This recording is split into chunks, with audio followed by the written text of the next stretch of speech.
tiempo que ha quedado aquí en medio, que en realidad es mentira, no ha quedado tiempo, pero bueno. Si me ven que me estoy quedando un poquito blanca, ahora mismo es porque acabamos de recibir en el correo de la universidad un mensaje del rector diciendo que se cancelan todas las actividades y que la universidad se cierra mañana y pasado. ¿Qué? Estoy todavía... O sea, después de un año preparando esto, viene una borrasquita y me fastidia. ¿Esto qué quiere decir? Teresa se llama, sí, que es mi segundo nombre, por cierto. O sea, es que suena cachondeíto, ¿eh?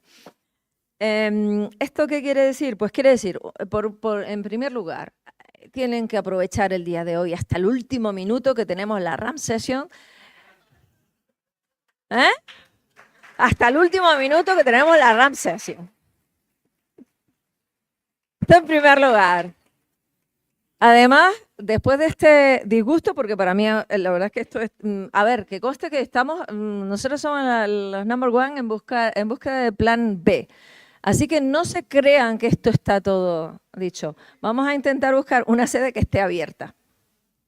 Así que estén todos vigilantes del correo electrónico, porque si logramos una sede, que probablemente el primer sitio donde vamos a intentarlo, es el propio hotel donde se hace la cena gala mañana. Si tienen salones libres, a ver si conseguimos que nos dejen mover todo para allá mañana. O sea que mañana vamos a ver cómo saldría eso. No lo sé, no sé cómo va a salir. Pero vamos a intentarlo. Estén atentos al correo electrónico esta tarde-noche, ¿vale? Porque en cuanto tengamos, si no se puede, pues no se puede. Pero si se puede, se puede. De todas formas, por si acaso, esta noche en la RAM Sesión habrá que beber para olvidar todo esto. O sea, porque... Madre mía. Madre mía, madre mía. Ayer bromeaba con la gente que va a organizar la próxima. Les estaba amenazando con que iba a movilizar las bases del Teide para que hubiera una erupción y ponerles la cosa difícil para mejorar en la próxima edición, pero esto no me lo esperaba yo. Bueno, en realidad sí se podía esperar, pero vamos, me ha dejado descolocada. Atente todo el mundo al correo hoy, ¿vale? Que si logramos mover esto al Gran Hotel, pues lo seguimos allí, ¿vale? Como sea. A lo mejor tengo que mover el programa también y unirlos a todos, o yo qué sé, no sé cómo lo hacer. Ya veré. Luego será un problema para esta noche.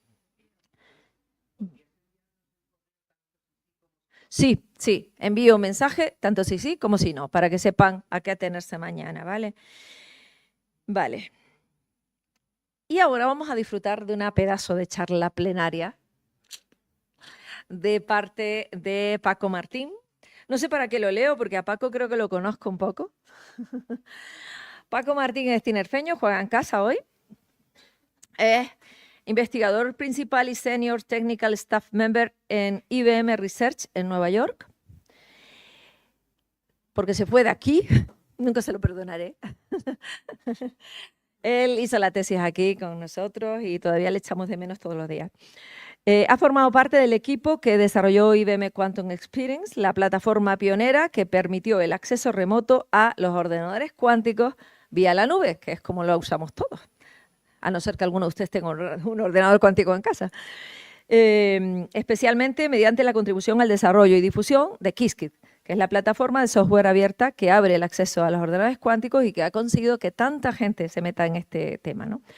Usuarios de todo el mundo. Tengo aquí un currículum más amplio, pero le he dicho que no voy a alargarme. Paco, cuando quieras. Muchas gracias.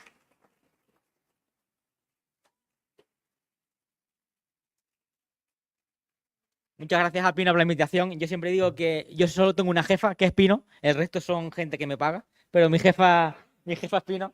Así que hoy os voy a hablar un poco de qué es lo que estamos haciendo a nivel Quantum en tema de computación cuántica, por qué pensamos que ahora estamos en el punto relevante y cuándo creemos que será el punto de inflexión. En la charla anterior, a quien estuvo por aquí, de Julen, como bien dijo, a día de hoy un ordenador cuántico tiene mucho ruido, los qubits no son perfectos, así que es muy complicado hacer cosas reales en un ordenador cuántico, pero poco a poco las funcionalidades se van mejorando y cada día pues más investigadores están demostrando que algún día, esperemos que sea antes que tarde, se puede hacer cosas realmente que nos vuelen la cabeza, ¿no? Realmente la computación cuántica no es la primera revolución cuántica, ya hubo antes una primera revolución cuántica. Aplicar computación usando las leyes cuánticas de la naturaleza la podemos considerar como la segunda revolución cuántica.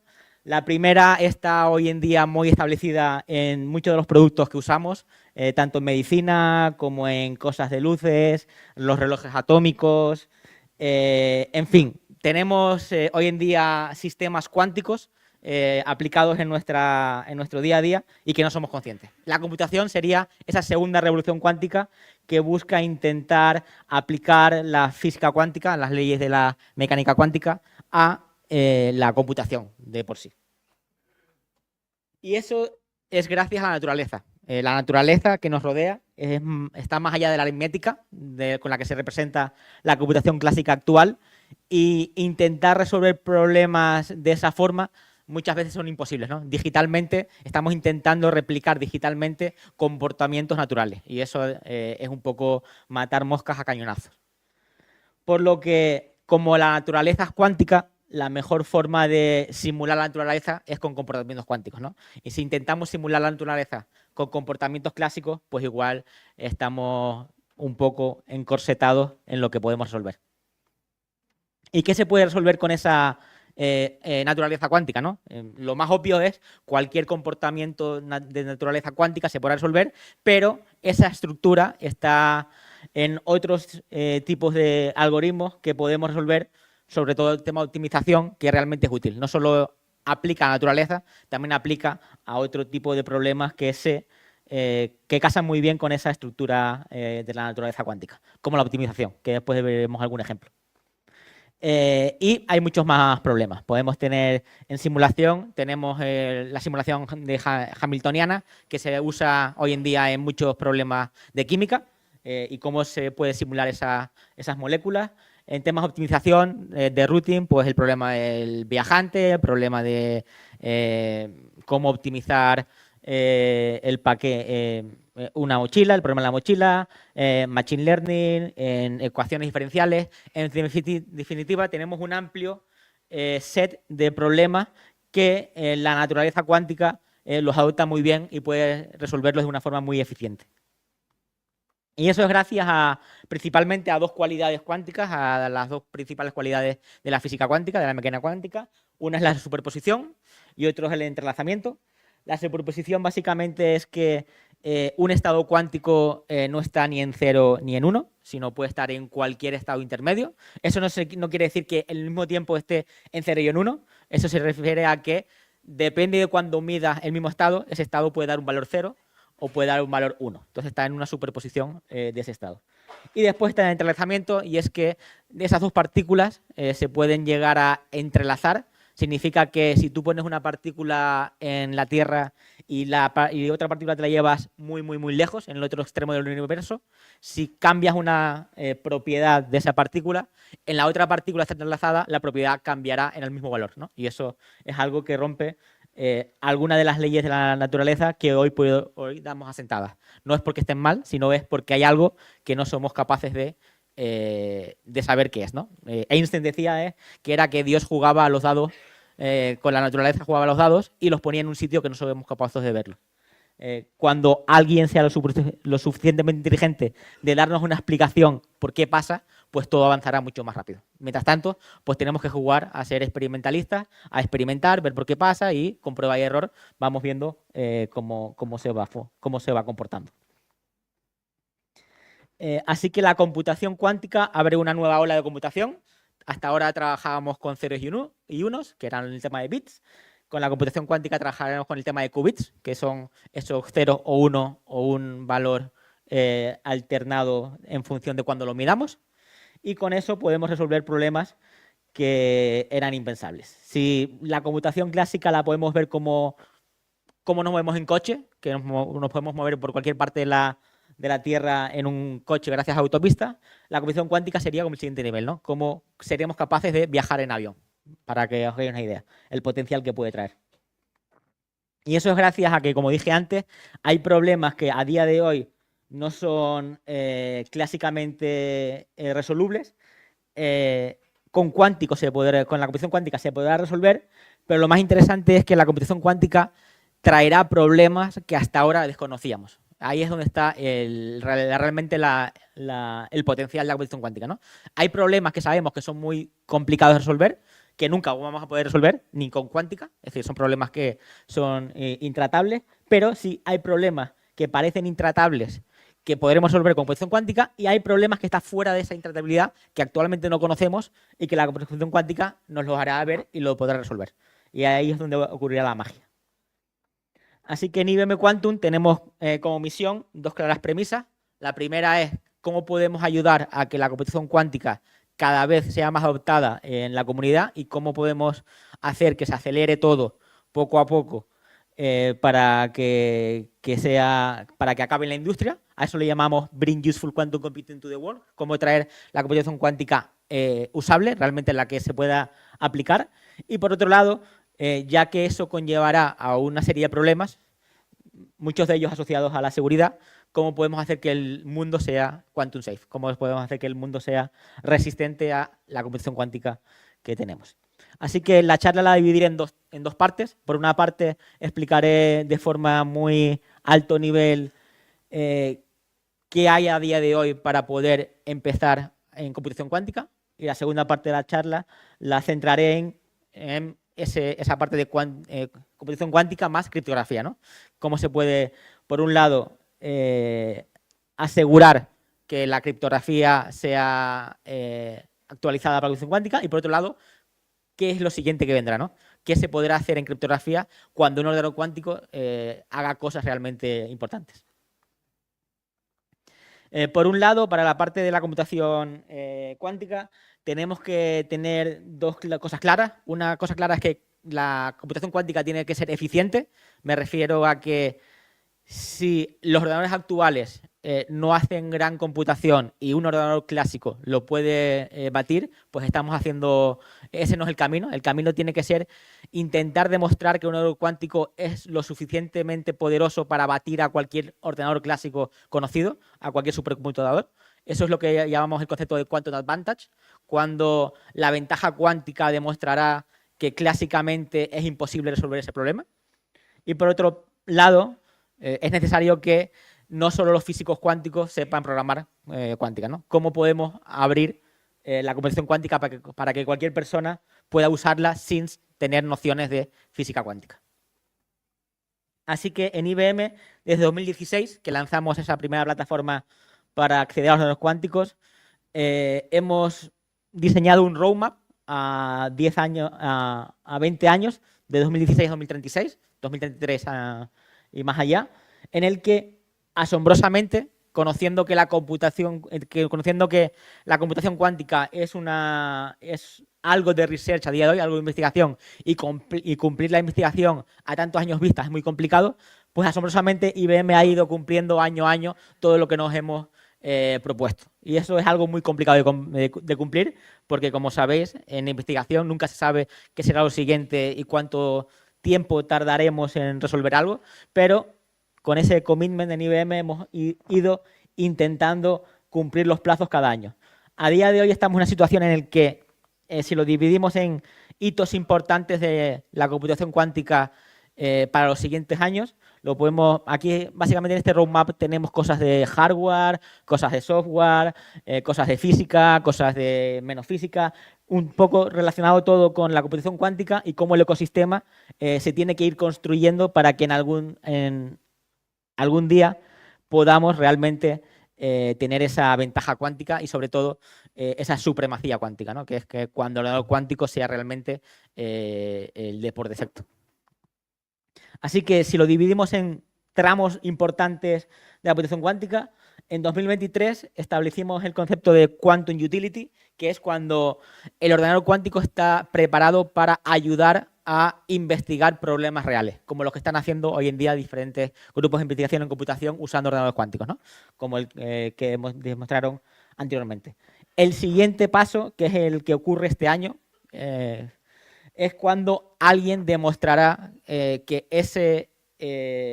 que el ordenador cuántico o un ordenador cuántico, un sistema cuántico, puede resolver algo que un supercomputador nunca podrá resolver en la historia. La idea es cuando un ordenador cuántico sea mucho más eficiente y rápido que un ordenador clásico. Creemos que ese punto de inflexión estará en 2026, este año. Alguien lo demostrará y ya queda cada vez menos, pero confiamos en que sea así. Eso no quiere decir que el ordenador cuántico sea ya lo que valga para usar en todos sitios, esté en producción y la gente puede usar. Simplemente es desde el punto de vista experimental que se ha resuelto algo en concreto que no se ha podido resolver antes. El siguiente hito es el ordenador que llamamos Full Tolerance Quantum Computing, que es cuando el ordenador realmente puede ser visto como un production ready, algo así como decirlo. Es decir, hasta el día de hoy trabajamos con errores. Los qubits tienen errores. Esos errores, dependiendo del depth, de la profundidad del circuito, que es el número de puertas que tengas, será mejor o peor.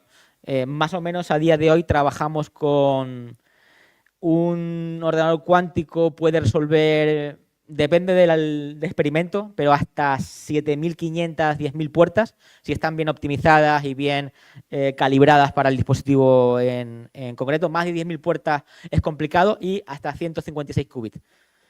Los qubits no son lógicos, hay una diferencia entre qubits lógicos y qubits físicos. Por un lado están los qubits físicos, que son los que están en el chip, y por otro lado están los qubits lógicos, que son los qubits perfectos, que no tienen errores. Entonces, lo que se basa la computación cuántica es intentar que unos qubits mejoren a otros con técnicas de corrección de errores, que pueden ser a nivel de software o al nivel de hardware. A día de hoy solo tenemos técnicas de corrección de errores a nivel de software, que llamamos error mitigation, error suppression, error... al fin y al cabo, estamos intentando mitigar el error a nivel de software antes de ejecutar el experimento o después de ejecutar el experimento, pero el gran cambio, el gran punto de inflexión ocurrirá a partir de 2029, que es cuando pensamos que los ordenadores cuánticos totalmente con errores corregidos estarán en funcionamiento. Eso significa que los errores se corregirán a nivel de hardware. Unos qubits mejorarán a otros y eso escalará de forma constante. Así que ahí es cuando realmente podemos hacer experimentos que sean útiles. Para que os hagáis una idea, el punto actual de la computación cuántica, si la comparamos con computación clásica, está como si fuese en 1950 para la computación clásica. En aquella época teníamos ordenadores muy grandes que hacían solo operaciones matemáticas y esos ordenadores también tenían errores, que a día de hoy corregimos sin problema y nadie se da cuenta que los procesadores se corrigen sus propios errores. Pues estamos en una época actual, así que todavía nos queda mucho tiempo por recorrer. Lo que pasa es que pensamos que desde que esos ordenadores en el 50 hasta que fueron de uso personal en el 80, más o menos, pasaron 30 años, que son bastantes años, pero relativamente son pocos años en comparación con toda la historia de tecnología. Creemos que en computación cuántica igual se reduce un poco. Igual no necesitamos esperar 30 años, igual con esperar 5, 10, 15, 20 años será suficiente. Todo dependerá de la ciencia y cómo evolucione todo. No sabemos exactamente cuál será el año. Pero pensamos que a partir de 2029 las cosas se acelerarán y a partir de 2033, 2035 igual se verán cosas que eran impensables. Así es como luce un data center de un ordenador cuántico. Esto es lo que tenemos en Poughkeepsie, que es el laboratorio que tenemos en Nueva York, donde están nuestros ordenadores cuánticos. Si veis, tenemos diferentes tipos de ordenadores cuánticos. El de más a la derecha, que es el que tenemos actualmente, que es el IBM Quantum System 2, es como un panel de abejas en forma de hexágono. El de la parte de la izquierda, que es el que tendremos el de arriba en 2029, es Starling, que es el primero que tenga corrección de errores. Ya vemos que es mucho más grande porque necesitamos mucho más servidores para corregir los errores. Y el de abajo del todo, que es Blue Jay, que es nuestro flagship para 2033, que esperamos que tenga pues 2000 qubits lógicos. Ahí ya se podrán hacer cosas de verdad. Y pueda correr más de 1.000 millones de puertas. Si antes Julen decía que no podía correr 20.000 puertas, pues igual su algoritmo en 2033 con 1.000 millones de puertas podrá hacer cosas que parecían que no se podían hacer, ¿no? A día de hoy, pues eso, podemos correr más o menos ese número que son unas 15.000 puertas, depende del experimento. Entre 7.000 y 15.000, ese es el rango. Y hasta 100 qubits, más de 156 qubits tenemos el límite ahora. ¿Y qué podremos resolver? Esta es una gráfica muy interesante, a mí me parece súper interesante y que muy poca gente muestra, y es un poco el estado actual en el que tenemos y cuáles son los algoritmos cuánticos conocidos y qué nivel de precisión necesitan. Es decir, cuántos qubits necesitan y cuál es la profundidad de esas puertas que necesitan para resolver. Si vemos, ahora estamos en los puntos, en el punto rosita, en 2.25, esta es una actualizada al último año. Vemos que prácticamente no podemos resolver ningún problema interesante a día de hoy. Pero se espera que en 2028 podamos empezar a resolver algún problema para 2029 estar en la nube esa gris, que son los problemas de los spin model. Entonces, los primeros problemas interesantes que llegarán en computación cuántica creemos que serán a través de la química, problemas de química, moléculas, simulación de moléculas, mejorar las vacunas, mejorar la forma de construir materiales, pues para construir coches, todo lo que tenga que ver con química y materiales será el primer granito de la computación cuántica. Y después será el resto. Yo creo que el siguiente será tema de optimización, siguiente ya será criptografía, machine learning, serán igual de los últimos. Pero en algún momento llegará. Una lectura interesante de esta gráfica es que si esta gráfica la hubiésemos pintado hace 5 años, los puntos estarían mucho más dispersos. ¿Por qué? Porque del mismo modo que evolucionamos el hardware cuántico, hay gente a día de hoy que mejora el algoritmo cuántico. Es decir, que los algoritmos cuánticos que tenemos a día de hoy son mucho más eficientes que los que teníamos hace 5 años. Por ejemplo, si queremos romper RSA o romper curvas elípticas con el algoritmo de Shor, si fuese hace 5 años, necesitaríamos miles de millones de qubits. Hoy en día seguiremos necesitando decenas de miles de qubits, pero ya son solo decenas de miles, no son miles de millones. Entonces, creemos que en algún punto, igual que nosotros mejoramos el hardware y las capacidades y las prestaciones de ese hardware, los diseñadores de algoritmos irán bajando las prestaciones de algoritmos y en algún punto se encontrarán más cerca de lo que creemos. Igual no tenemos que esperar hasta 2033, igual en 2030 podemos hacer algo, igual en 2029 se puede hacer algo, todo dependerá no solo de que el hardware evolucione, sino que también que la algoritmia también evolucione. Así que para ayudar a eso, IBM cree que la única forma de que eso realmente escale y se acelere es poniendo a disposición de todo el mundo diferentes sistemas de software, diferentes utilerías, diferentes librerías, diferentes formas de acceso y, sobre todo, que sea open source y gratuito. Porque si no, si solo lo restringimos a la gente que tenga el dinero para pagarlo, pues no tiene sentido. Entonces, por eso todo nuestro software de entrada es open source. Qiskit es el software open source. Tenemos una plataforma cuántica que llamamos IBM Quantum Platform, pero eso engloba muchas cosas. Engloba la librería open source. Qiskit la podemos ver como que es el TensorFlow de Quantum. Si TensorFlow fue lo que fue para Machine Learning, pues Qiskit a día de hoy es más o menos lo que fue TensorFlow en su momento para Machine Learning, para Quantum. Qiskit es como la barrera de entrada en la librería Python. Qiskit se conecta a nuestros servicios. Nuestros servicios básicamente tienen una serie de componentes de software que permiten manejar de forma eficiente nuestro ordenador cuántico y ejecutar experimentos. Básicamente este es el stack tecnológico que tenemos a día de hoy, así a grosso modo. En la parte de abajo tenemos los sistemas cuánticos. No me gusta llamarlos ordenadores cuánticos porque no son ordenadores convencionales. Si seguimos la arquitectura de von Neumann, un ordenador tiene que tener procesador, memoria, buses. En cambio, un ordenador cuántico no tiene eso. Simplemente es un procesador cuántico y el resto es todo clásico. No tenemos memoria cuántica, no tenemos buses cuánticos de momento. Igual en el futuro lo tendremos, pero de momento no. Así que el concepto adecuado, en vez de Quantum Computers, tiene que ser Quantum Processing Unit. Es una QPU, ¿no? Igual que tenemos CPU, GPUs, pues sería la QPU, que es el procesador cuántico. Al fin y al cabo es un procesador.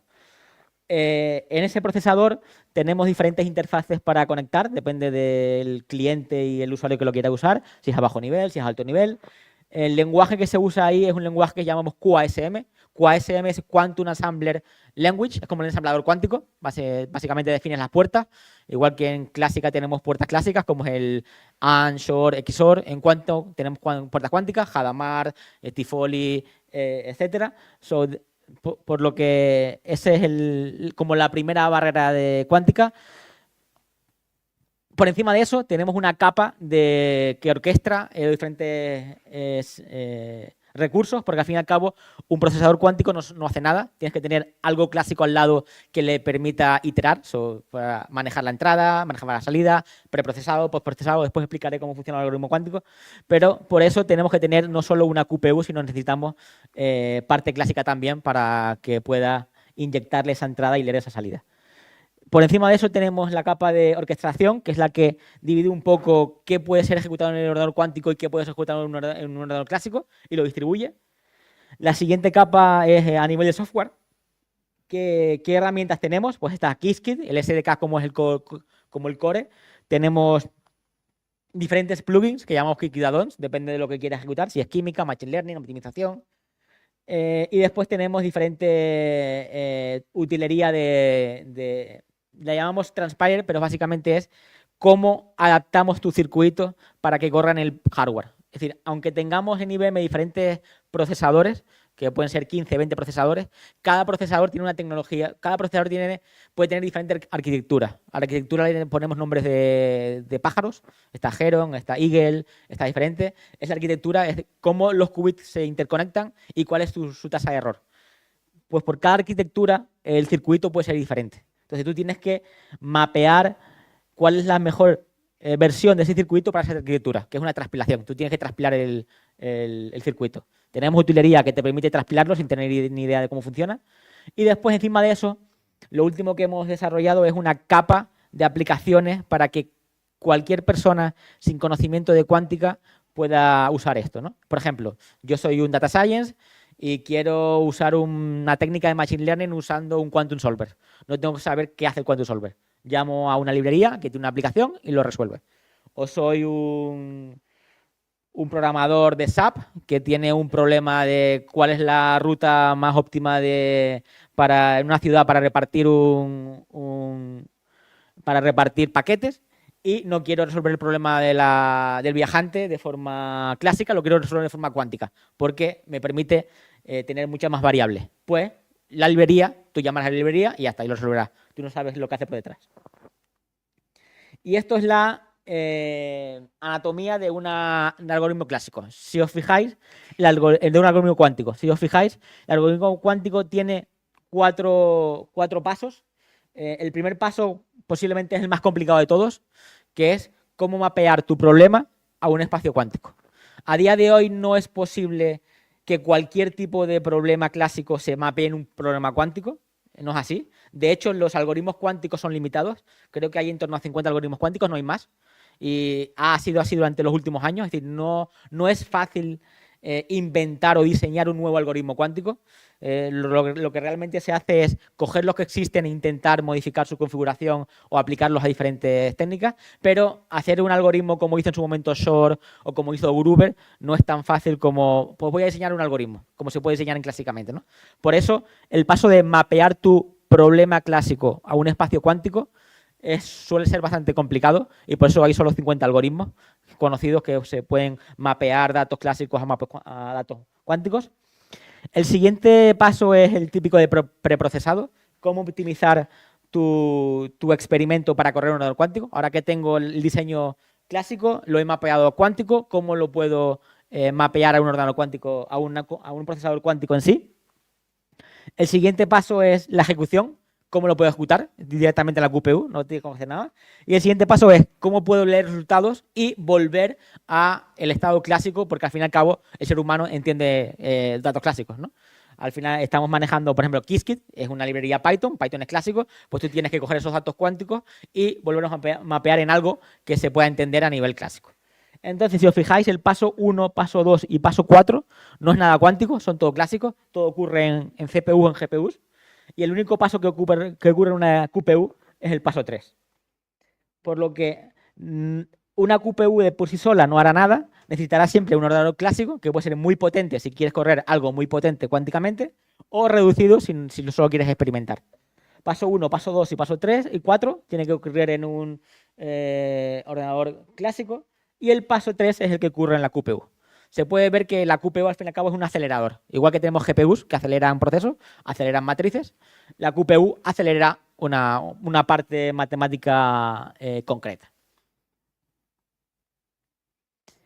Y si nos fijamos en la capa de abajo, en la capa esa de computación, cómo se deberá orquestar, ahí hacemos zoom, viene el concepto de Quantum Centric Supercomputing, que básicamente es cómo hacer que en nuestros data centers actuales, en nuestros supercomputadores, en nuestros HPC que tenemos al día de hoy, cómo hacer que la QPU sea el core de nuestro HPC. Porque si conseguimos que la computación cuántica sea algo masivo, estamos convencidos de que la QPU será lo más importante de un HPC y el resto estará para apoyar y hacer que la QPU rinda lo mejor posible.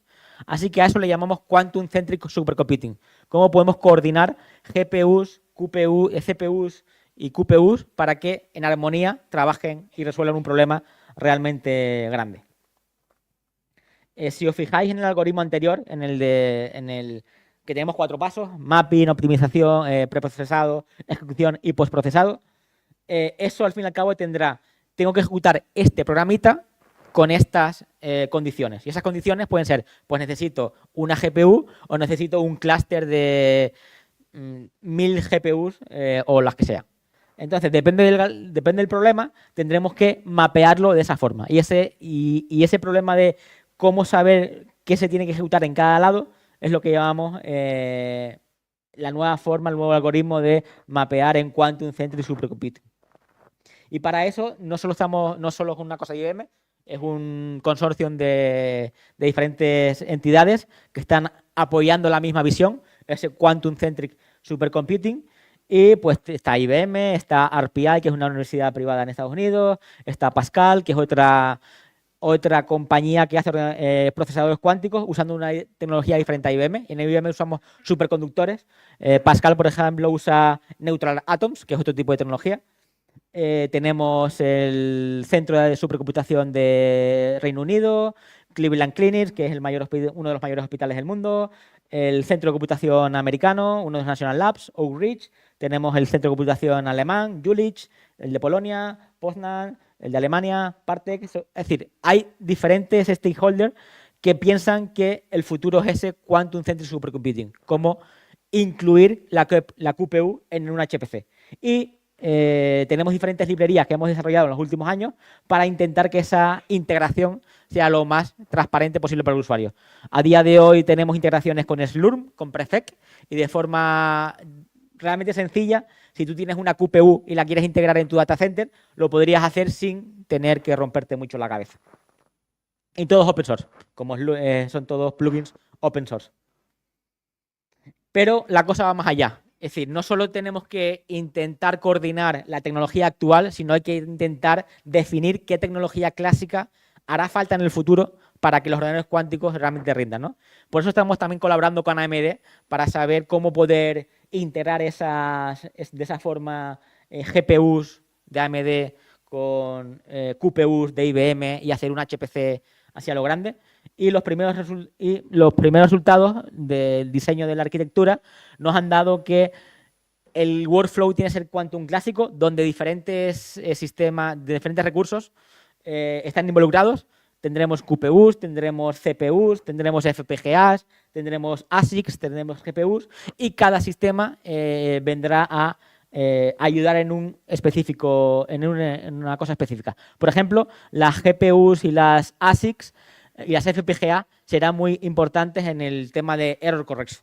Cuando tengamos un sistema que escale, que sea full tolerance quantum computing, que los errores se corrijan a nivel de hardware, será gracias a que habrá una muy buena coordinación entre GPUs, FPGAs y ASICs para corregir ese error en tiempo real.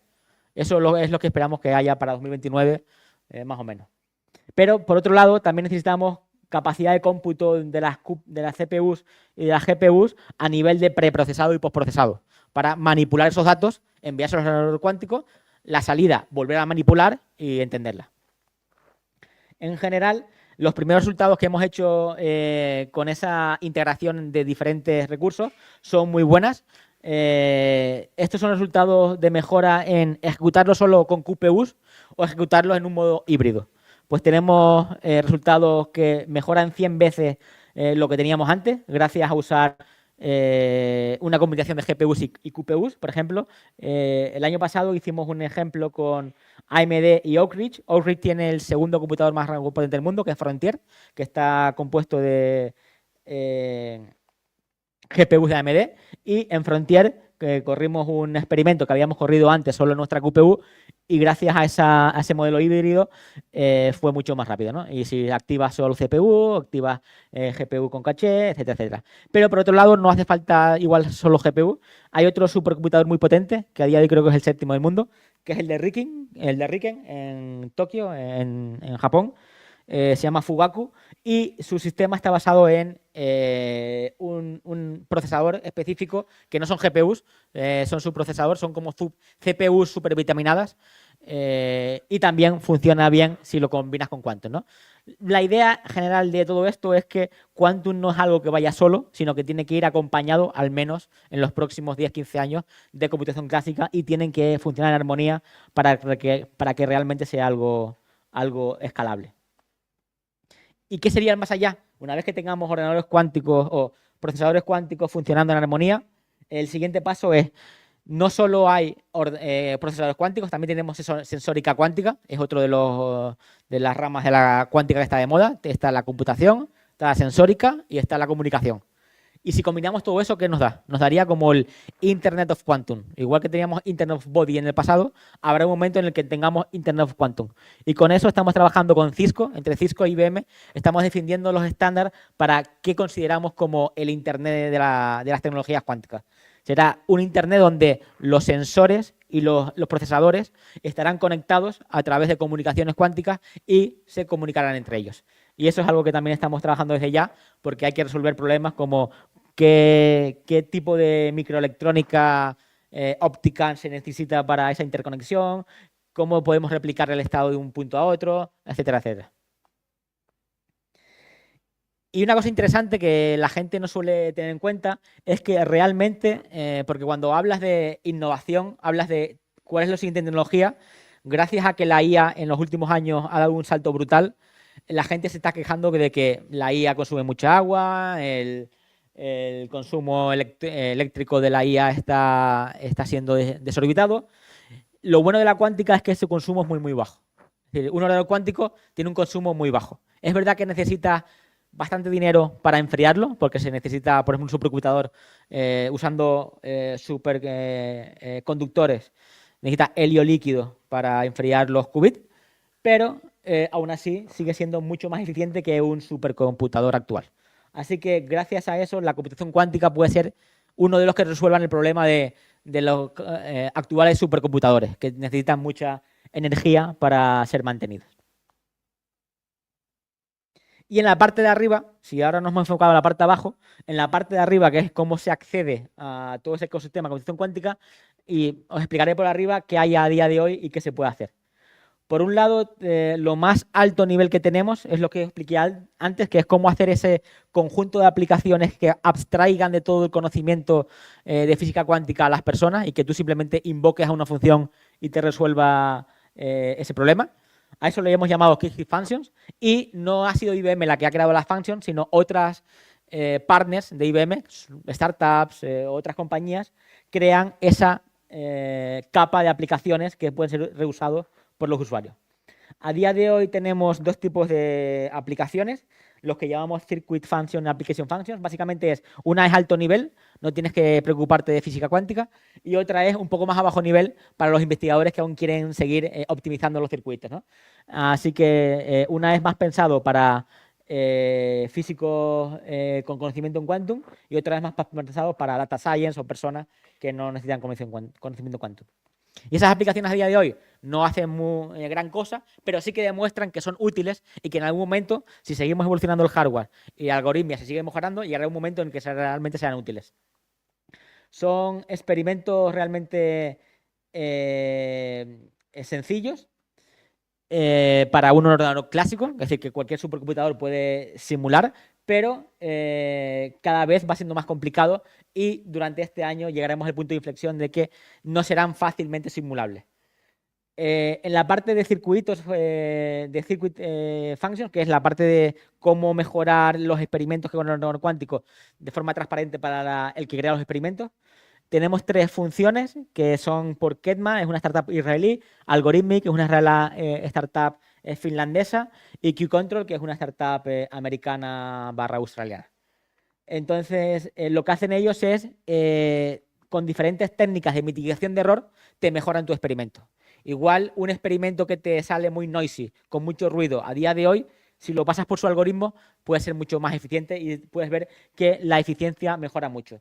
Y eso lo hacen gracias a que pueden mitigar el error porque lo llegan a entender y hacen contramedidas. Antes de ejecutar el circuito, ponen contramedidas porque saben cómo va a degenerar. Y también lo que hacen es condensar los gates. Y si tú tienes 10.000 puertas cuánticas y esas 10.000 puertas cuánticas, igual son muchas, tienen diferentes técnicas de compresión que igual solo con 5.000 puertas pueden hacerte el mismo algoritmo que hace con 10.000. Entonces, con esas diferentes técnicas puedes tener mejores resultados. No es que puedas tener una ventaja tremenda, pero sí que realmente ves que puedes llegar mucho más allá de lo que puedes llegar de forma sola. Y por otro lado tenemos las aplicaciones, que ya somos mucho más orientadas a mundo real. Por ejemplo, tenemos Qnova, que es una startup coreana, que lo que hace es el tema de química, es capaz de simular, gracias a su algoritmo, que llaman High BQE, diferentes comportamientos de las moléculas. Y han logrado simular hasta 22 electrones con 22 órbitas, funcionando todo en tiempo real y con una accuracy bastante buena. Después tenemos, en temas de optimización, tenemos dos startups. Qcontrol también usan su función anterior. Encima de su función anterior tienen como una capa para intentar resolver problemas de optimización. Pueden ser problemas como graph partitioning, problema de el maxcat, diferentes problemas típicos de grafos que necesitan optimización, son resolubles con una técnica cuántica, ¿no? Y está también de Kipu, que es una startup alemana, que también hace similar a Qcontrol para optimización. Mejoran el resultado de una optimización cuántica.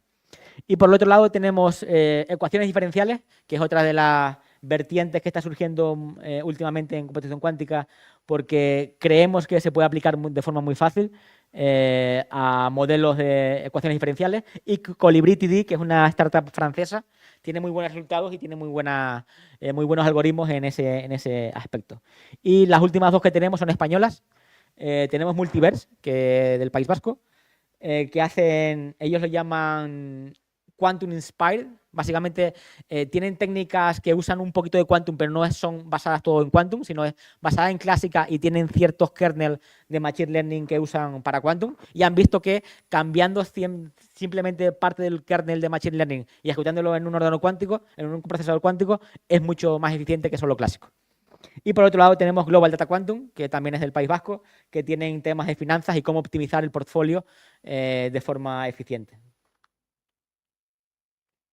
Y las key functions, al fin y al cabo, esa capa de abstracción de alto nivel son útiles porque te permiten, pues básicamente te permiten hacer de forma simple y sin tener conocimiento cuántico, te permiten llamar a cosas que otra gente ha hecho y que tú la puedas reusar. Básicamente es una librería que te abstrae de toda la parte cuántica. Así que el futuro, creo que el está actual, es cómo combinar ese conocimiento de utilería cuántica con conocimiento cuántico, con procesadores cuánticos, para realmente hacer trabajo útil que se pueda ir evolucionando a cosas más complicadas. Si tenéis más interés por cualquier cosa, os aconsejo que veáis la parte de Quantum Learning. Tenemos cursos gratuitos, certificaciones, hay de todo. Puedes empezar desde cero sin tener ni idea y hay diferentes tipos de cursos en diferentes niveles. Si te dedicas a finanzas, te dedicas a optimización, te dedicas a Machine Learning, tienes este conocimiento, tienes otro, te van explicando todo paso a paso. Y la última parte es en la parte de cómo podemos hacer el mundo quantum safe. Cómo podemos aplicar técnicas seguras a la computación cuántica y cómo podemos hacer criptografía con computación cuántica. Una de las premisas que tenemos es que una cosa que llamamos Responsible Quantum Computing. Somos conscientes de que el poder de la computación cuántica puede ser algo que nunca hemos visto hasta ahora, es decir, puede ser una cosa disruptiva, mucho más de lo que ha sido la IA generativa, mucho más de lo que lo ha sido los transformers. Es decir, la computación cuántica puede ser posiblemente, si se llega a conseguir lo que se piensa que se puede conseguir, la primera disrupción tecnológica que exista en la historia, algo que sea realmente mind-blowing, que te pueda estallar la cabeza. Y por eso sabemos que tenemos que ser responsables, que lo que creamos tenemos que ser responsables con ello. Como dije antes, este gráfico que pone un poco en contexto dónde estamos ahora y dónde estaremos en el futuro. Necesitamos ambas partes evolucionando. Y aquella parte que veis, la azul, es donde cae la criptografía. Veis que está mucho más allá de 2033. La criptografía será el último tópico, pero llegará. El primer punto de todos, el azul más pequeñito, será cuando se estime que se pueda romper RSA. Si la evolución, si las cosas evolucionan todo correctamente. O sea, entre 2030 y 2040, en ese rango se espera que RSA se pueda ser roto. Y eso es gracias a que, si os fijáis por qué ahora es importante toda la criptografía postcuántica y hace 10 años no había muy poca gente que se dedicaba a ello, es porque la tecnología cuántica ha ido evolucionando a unos pasos que mucho más acelerados de los que pensábamos.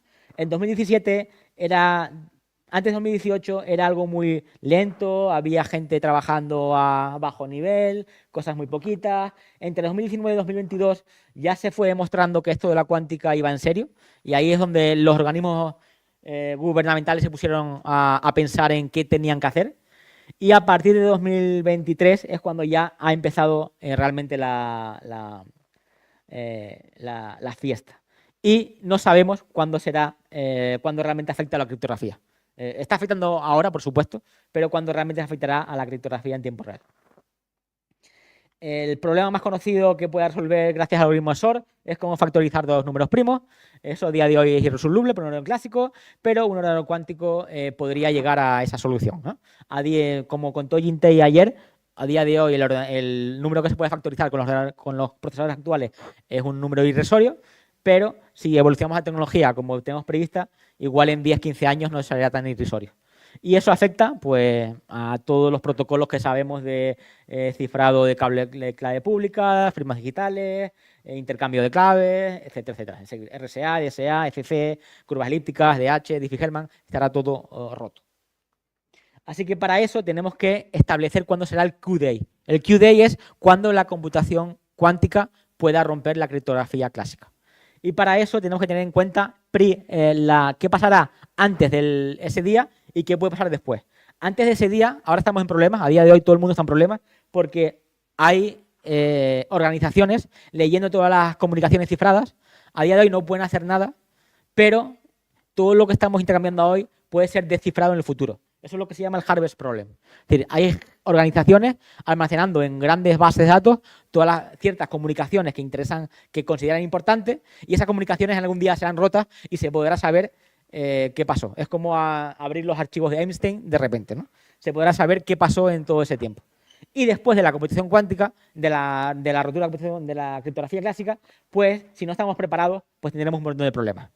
Y para intentar que esos problemas después no ocurran, tenemos que ir adoptando ciertas soluciones, ciertos protocolos de post-quantum cryptography que a día de hoy conocemos. El más conocido es el que se basa en Module Learning with Error, es una parte de la lattice-based cryptography, y básicamente intentamos aplicar matemática que es quantum resistant. Eso significa que un ordenador cuántico nunca podrá, creemos que nunca podrá hackear, y uno clásico tampoco. Y ahí hay tres diferentes estándares que en 2044 se hicieron efectivos: FIP 213, FIP 204 y FIP 205. Básicamente es Kyber, Dilithium y Sphinx. Dos de ellos fue coautor por IBM Research, igual que Jintei fue coautor de Kyber, pues otros investigadores de IBM Research fueron coautores de Kyber y de Dilithium. Y básicamente son estándares que podemos adoptar desde ya, quien quiera, es decir, son estándares reales. Lo único que hay es que implementarlos y adoptarlos, que igual es la parte más complicada, ¿no? Para eso, diferentes organizaciones han sacado guías y recomendaciones de cómo hacer. Por ejemplo, el NIST, que es la misma entidad que ha definido esos estándares, pues ha puesto unas fechas de transición para migrar del estándar actual a los estándares nuevos. Básicamente, casi todos están diciendo que a partir de 2030 será el deprecation mode, es decir, que ya la gente debería estar usando los nuevos, y en 2035 será considerado como que no se puede usar, que es inusable. Así que de aquí a 2035, que es más o menos, coincide con la fecha en la que creemos que un ordenador cuántico puede hacer cosas interesantes. No sabemos si podrá resolver la criptografía clásica. Yo creo que no, todavía, que todavía faltará un par de años más, pero ahí estará, será justamente el rango. Y no solo el NIST, sino más entidades internacionales han ido definiendo diferentes recomendaciones gubernamentales desde más o menos 2022. En 2022 han sido como cuando se han puesto el mono de trabajo y han dicho, vale, vamos a ver qué podemos hacer, ¿no? Y a día de hoy, en 2026, esta es la situación actual de cada gobierno respecto a cómo tener una Quantum Safe Initiative, ¿no? Si vemos, pues hay entidades muy avanzadas como Estados Unidos que ya tienen la NSA tiene el CNSA 2.0, que es ya una librería de utilería cuántica. De hecho, hoy por hoy, aunque no lo sepáis, hay gente que usa usa técnicas de postcuánticas de esos estándares en producción. Google Chrome lo usa por detrás. Empresas de proxies usan en su firmware, usan ya tecnología postcuántica. Es decir, que a día de hoy hay más adopción de la que se piensa, pero aún tenemos que permitir que las pequeñas compañías también lo adopten, que igual es lo complicado, ¿no? En España estamos un poco a la cola, todavía estamos con temas de procurement, posiblemente de toda esta lista seamos los que vamos más atrasados, pero bueno, en algún día llegaremos ahí y gracias al CCN y al ENISA estamos haciendo pasos bastante grandes. Simplemente hay que seguir empujando. ¿Y qué es lo siguiente? Los últimos 5 minutos de charla, ¿qué es lo siguiente de Quantum más Crypto? Pues bajo mi punto de vista, en los próximos 10 años, de ahora a 2035 más o menos, la cosa irá por tema de Quantum Random Oracle Models, es decir, cómo podemos permitir tema de privacidad y security reductions usando protocolos cuánticos.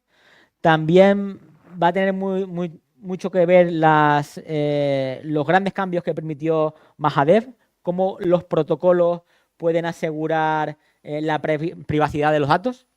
Y lo último que creo que va a ocurrir en esta década es el tema de cómo la información teórica puede permitir que un protocolo arbitrario sea realmente resistente a la cuestión cuántica. Esto es algo que pasa, que hay gente investigando y que va a haber mucho más resultados en los próximos años. Pero ¿qué pasará cuando realmente tengamos un ordenador cuántico, un computador cuántico total, no solo procesador, y un procesador cuántico, y podamos hacer cosas de seguridad dentro del procesador cuántico?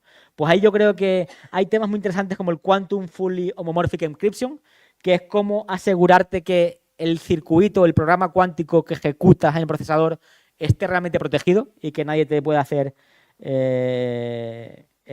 lo pueda leer.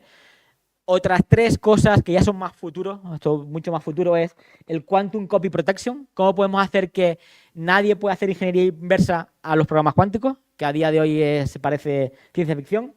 El One Shot Signature, que básicamente si establecemos una firma digital con algoritmia cuántica, la algoritmia cuántica, gracias a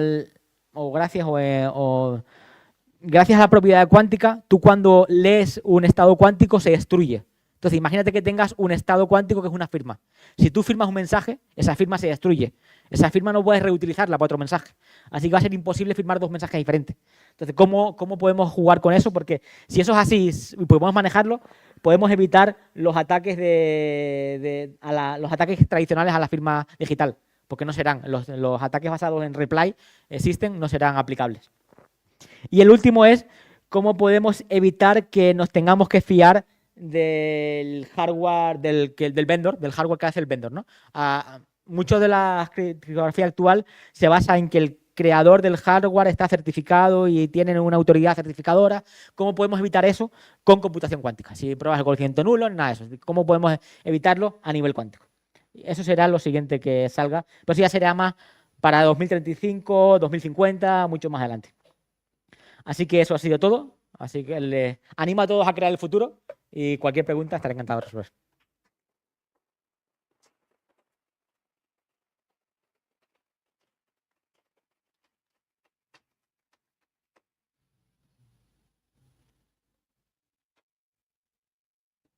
Sí.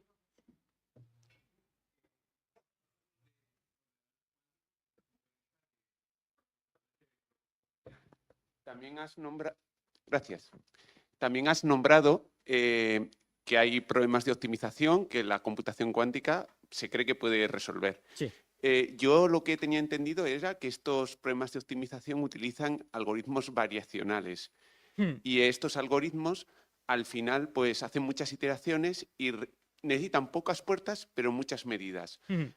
¿Existe una forma de, o digamos, existen ordenadores cuánticos, digamos que como son tan específicos puedan tener un diseño concreto que hagan mejor esa tarea?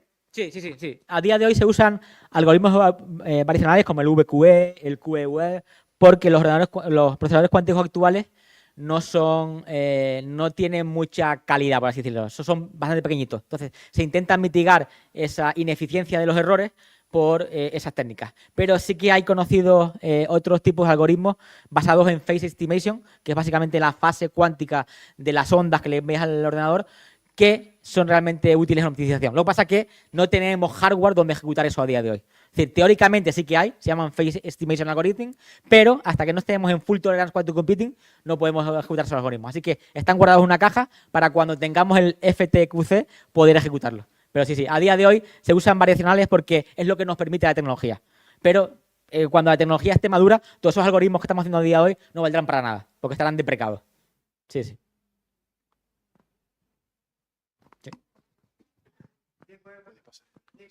Ha tenido éxito con implementaciones adiabáticas y ese no ha sido el enfoque de IBM. ¿A qué se ha debido? Sí, como bien en la pregunta anterior dijimos que estamos hablando de ordenadores de propósito general. D-Wave no es un ordenador de propósito general. De hecho, D-Wave no permite la superposición, pero no permite el entrelazamiento. Entonces, no usa las dos cualidades de la mecánica cuántica aplicada a computación. Solo usa la superposición, no usa el trazamiento. Es muy bueno en problemas de optimización. D-Wave es bueno para ciertos problemas, pero no escala y no es de propósito general. Por eso, las tecnologías que usan otras compañías como IBM, superconductores, Google también usa superconductores, es decir, esas empresas creen que el futuro está en superconductores porque es de propósito general.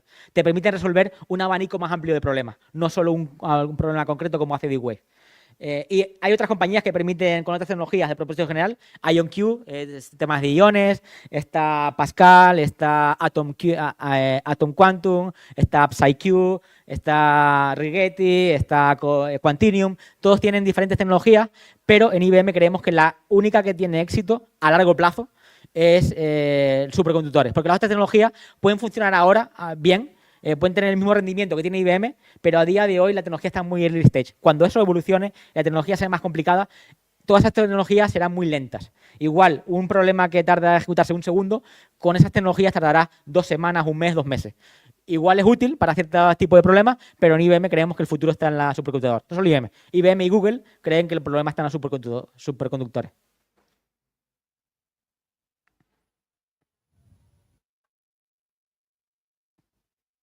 Vale. Muchas gracias. Nos vemos en RAM Session.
Okay. After the talk, I will give you some information about the solutions we are trying to get. But now, let's enjoy this talk by Professor Vincent Reimann. It is an honor to have you here. It is a pleasure. Now, I will read part of the data that are here in the Wikipedia. So I will take from the Wikipedia. Sorry, because I had that story and all the things that were prepared, but now with all these things, I cannot find them. So, well, in fact, I could say only that simply Vincent is Vincent, so everybody knows him. It is a pity because my students from cybersecurity were coming tomorrow to your talk, but they are not now, so it is a pity. But everything will be recorded, so that at least that. Vincent Reimann comes from Louvain. I don't know if that is a pronunciation. Oh, more or less, from Belgium. He is an electronic engineer from the Catholic University of Louvain. More or less, I don't know, that is a pronunciation. And he,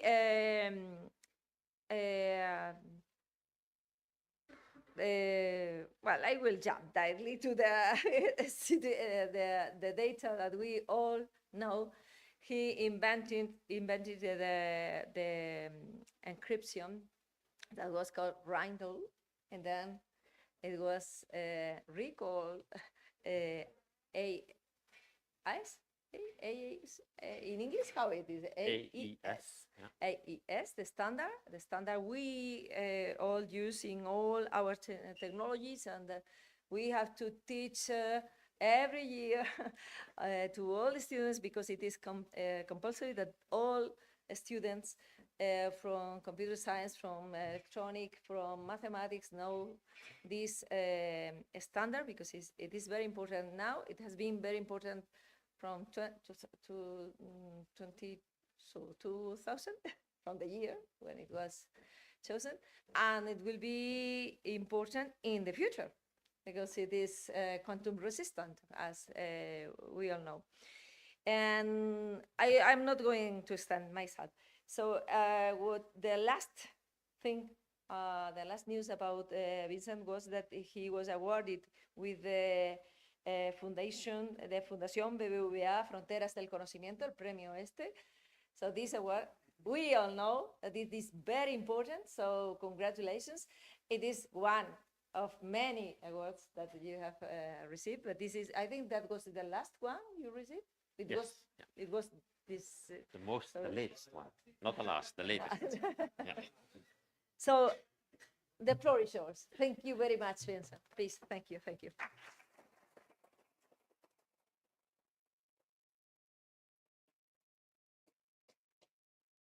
Okay, so thank you for inviting me to this pleasant location. Okay, I will just dive into the talk. I tried to combine some old elements with some new elements to make it interesting for everyone. You can afterwards tell me if I succeeded or not. I always begin my talks with this easy explanation. I apologize if it's too easy for you, but then we are all on the same lemma. So I always say encryption starts from what the Boy Scouts do when they want to encrypt a message. They simply look at the message letter by letter, character by character, and they replace it with another character. And so there on the slide you see it on top.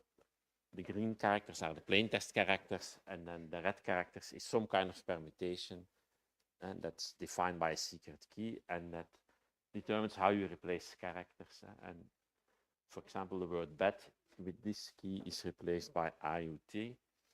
And we all know that this type of encryption methods has been used and has also been broken already several centuries ago, mostly by looking at frequencies of plain text characters. But if you look at this, it's actually not difficult to make it secure.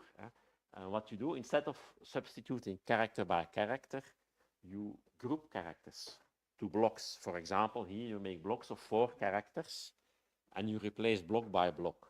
So instead of having 26 characters that you replace, in this case you have 26 to the power 4 blocks, code words they're sometimes called, that are replaced by ciphertext blocks. And the table it can be called a code book, and you can easily show that if you make these blocks large enough, then frequency analysis becomes infeasible because the characters that occur most often appear in different blocks, and also because it takes a long time for an attacker to collect this statistic, this figure there on the right. You have to determine it experimentally. If you have a very large number of blocks, then your distribution will be very flattened. Okay. So this can be made secure. What's the problem is that it also becomes very large to store such a table. If you generate such a table randomly to determine your key, it becomes impractical. So, and that's then where block ciphers come, where we simply say that instead of really generating this table and storing it and maybe transmitting it to the receiver, we will just compute the blocks on the fly when we need them. And we will define a kind of mathematical formula that takes as input the plain text block and the secret key, and that computes then the ciphertext block. And then we want this function to be efficient, meaning fast in hardware and in software. It should also be fast to set up, and it should be secure. By secure, we mean then actually an attacker should not be able to compute these blocks or to compute from the blocks back to the plain text blocks. And one of the oldest examples of such a cipher is what Shannon called the product cipher. Where he said, well, this is again for the example of blocks of 4 characters. You can make a secure cipher by first having the nonlinear substitutions, like substitutions on a single character, like the Boy Scout cipher. And then you have some kind of mixing layer that somehow combines them, and outputs again. So this is a kind of invertible mixing. And then you have again a parallel application of these small local nonlinear blocks. It was quickly shown that such a cipher can easily be broken, but then as quickly Shannon had a fix, namely you just add another mixing layer and another substitution layer. A bit later then also this was broken, but what you can do is you can keep on adding more layers until it becomes impossible to break, and then we talk about rounds of a cipher, as you all know. And then let's say the first modern cipher in this way was the data encryption standard that looks like this, as you know. So we have in that case 16 rounds, the blocks are 64 bits, and we compute on them in the way there shown. So where we have 2 halves of 32 bits, and in every round the 32 bits are transformed by some f function, and then bit by bit XOR the left half, and then we swap. And what's inside here is shown there, is kind of complicated structure, but again with a mixing layer that we see here and with nonlinear substitution elements, called S boxes in the standard that describes this, and that name has stuck since then. And the reasoning is that if that the security can be described by looking at what happens if you flip 1 bit at the input of such a function. If you look here, if I change 1 value of a bit, then at least 2 output bits will also change value. You cannot know, if you don't know exactly what are the values, you don't know in advance which values will flip, and also 3 or 4 can flip. And then if you look back at the picture on the left, if you start with a small bit flip, just 1 bit, then this will be expanded, and in the next round there will be an avalanche, and more bits might or might not flip. And the reason is that in the end, all bits of the ciphertext might have flipped or not. Yeah, that's kind of how people reasoned about the security of the cipher. And we also know how DS was brought down. It's because someone wrote a book on how to make a chip that can try out all keys, and then someone else really built the chip and put the chip, produced the chip, and made a computer just based on that. And so when this had happened, NIST had no choice but to start thinking of a new standard, because you cannot have this. And so this was then the start of the AES process. AES stands for Advanced Encryption Standard. And so the important properties of this competition, so it started in 1997 with public announcements that NIST would do this. And they said open competition, meaning open to participation from anyone in the world, also open in the evaluation process. So they said in advance, everyone is allowed to submit comments, but if you submit comments, we will publish them and we will put them in a report and also publish the report. So you cannot make secret comments. Yeah, everything has to be public. And they also traveled around the world to the cryptographers' conferences to ask people to send in submissions. Because actually, if you look back, also in the 70s, when they standardized the DS, they first had tried this with an open competition, but at that time they got 0 submissions. So then they talked to IBM and encouraged IBM to make a submission. So there was then 1 submission, and they modified it secretly, things like that. This time they wanted to base everything on public contributions. And they put some criteria forward that were formulated in a really general way. Yeah, they didn't specify what types of attacks were important. They just said it has to be secure, it has to be faster than triple DES. The algorithm needs to support 3 different key lengths, 128, 192, 256 bits. Already then, they said this bit length is to be secure against quantum computers, because they said 128 is what you need. Yeah. So already then said the new already about this Grover algorithm. So they said we double it to be quantum secure. Of course, nowadays some people then argue that they want to double this again. In my view, yeah, there is no need, and you can keep on doubling, of course, every few years. Yeah. They also asked for 3 different block lengths, 128, 192, 256 bits. But then they dropped this requirement because many teams of cryptographers claimed that it was too difficult, yeah? That you could not ask for one design covering all these block lengths. But the Reinhardt submission covered these, and a few other submissions covered it because the people had already designed it, but others did not. Also, an important feature to be allowed was what's called a patent waiver. That means that everyone who submitted an algorithm had to sign a statement that if their algorithm would be selected as the winner, they would agree to make it available royalty-free. And then finally, they mentioned something that they would, if there was a tie, they would prefer more elegant algorithms. They would put weight on abilities to reason, that there were no trapdoors present. Again, this was based on the fact that since the publication of DS, people have been saying that there must be trapdoors. And it's very difficult to prove that there is no trapdoor. Right? You can, if you find a trapdoor, you can prove it's there, but to prove that there is no trapdoor, that's difficult. But still, they wanted reasons explaining that.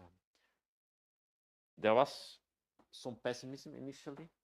Some of the biggest cryptographers at the time were very pessimistic about the possibility.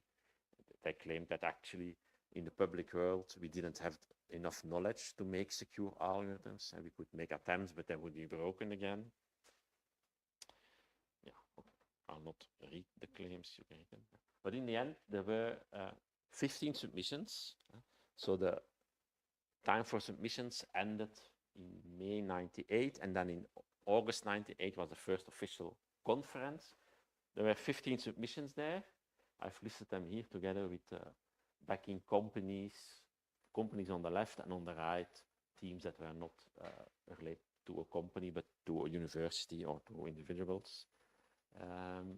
At the conference itself, one of the algorithms was broken.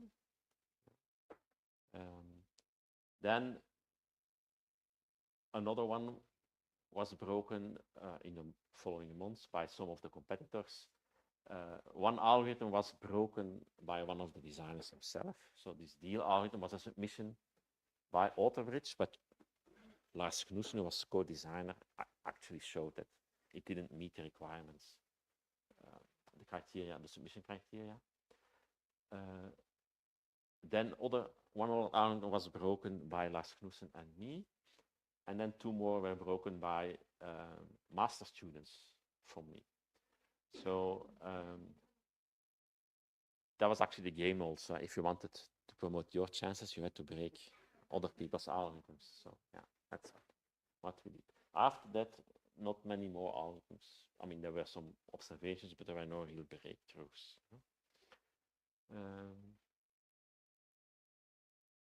During the evaluation in round one, several issues showed up. For example, it turned out that every submitter was convinced that their own algorithm was very elegant, but according to different definitions. And what is elegant? A mathematician might find the matrix elegant. I also do like them. Other people think they're very ugly and complicated. Yeah? So,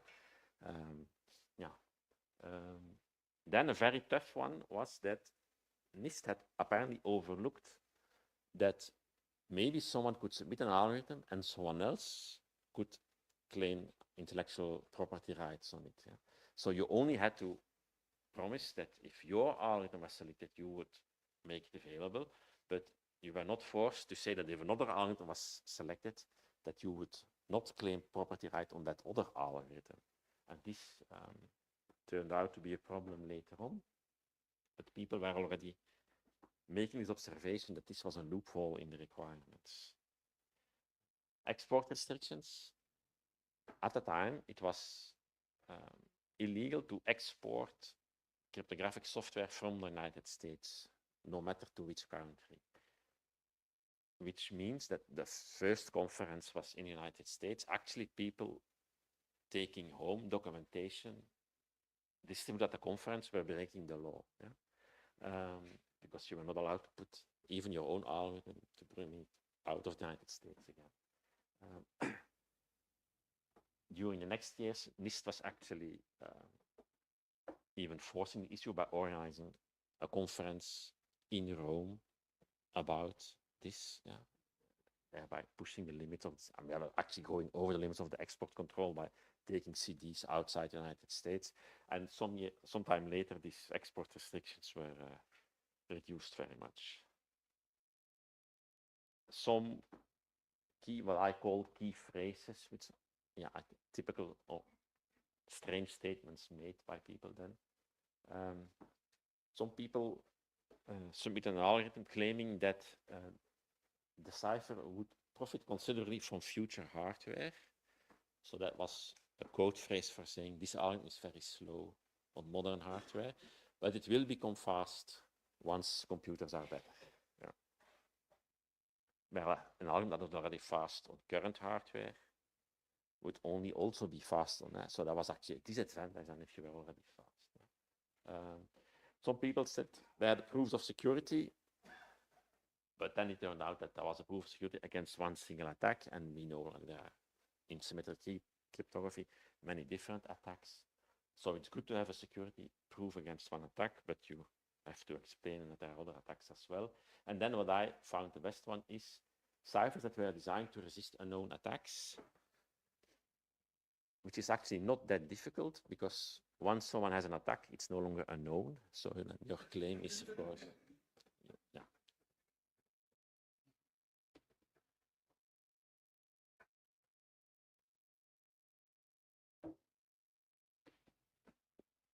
And then we had 5 finalists that were allowed to enter round 2, which lasted for 1 year and a half approximately.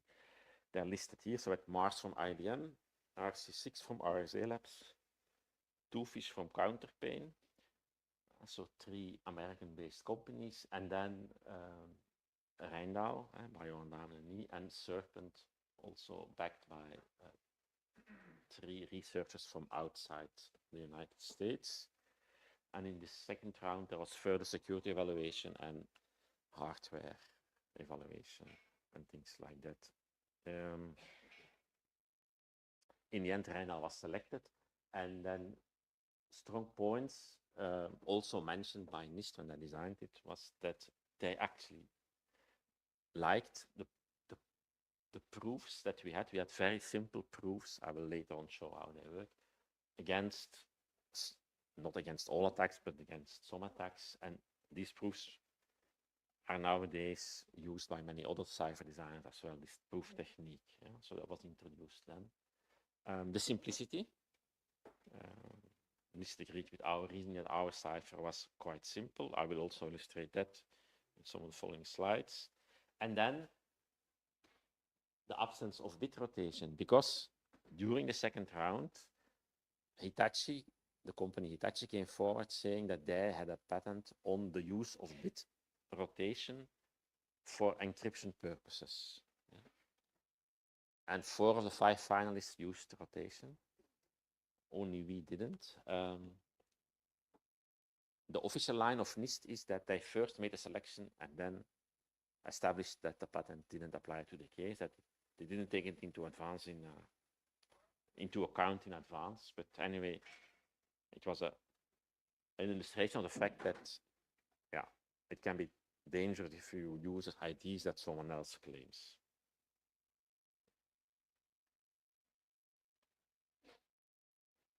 Okay, then now some slides to explain the design. So first of all, the security proofs, they're all based on the white trail design strategy, which was originated by Johan Damen.